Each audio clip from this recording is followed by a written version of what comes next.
ท่านผู้ชมติดตามสถานการณ์หน้างานหรือว่าหน้าถ้ำที่คนลาว7 คนติดอยู่มือนี่เป็นมือที่หาแล้ว ทีมงานกู้ภัยทางฝั่งไทยนำทีมโดยคุณปอนจักรกิจเนาะ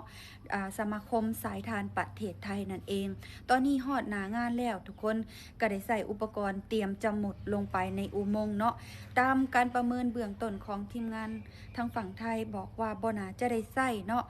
สกิวบาหรือว่าอุปกรณ์ดำน้ำลึกนั่นแหละทุกคนทั้งออกซิเจนเนาะสุดดำน้ำที่ต้องมุดน้ำเข้าไปในถ้ำนะ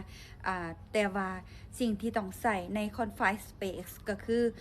คอนไฟสเปซก็คือบอนที่อัพอากาศว่าซั่นเนาะหรืออุโมงค์ช่องแคบใต้ดินที่มีทางเข้าออกแบบจำกัดมีอากาศถ่ายเทน้อยและเสี่ยงต่อการมีก๊าซพิษหรือขาดออกซิเจนนั่นเองจะได้ใส่อุปกรณ์พิเศษตัวนี้แล้วก็อุปกรณ์สำหรับตรวจจับแก๊สพิษอีกเนาะทุกคนภารกิจตอนนี้บ่แม่นการดำน้ำเนาะทุกคนเนาะคืออยู่หน้าถ้ำนี่ก็คือมีคนมารอเบิ่งเนาะและก็นำโดยท่านผู้ว่าหรือว่าท่านเจ้าแขวงไซสมบูรณ์นั่นเองเพิ่นก็เดินทางเข้าไปหลังจากที่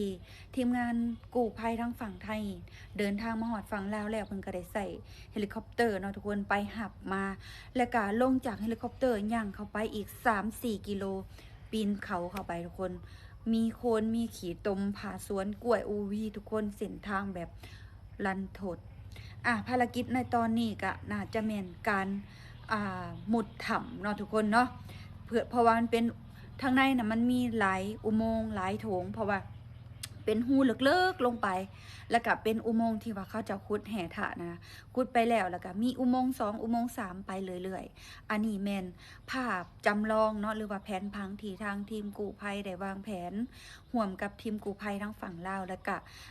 จากการที่สัมภาษณ์ผู้ที่รอดชีวิตออกมาคนเดียว1 ใ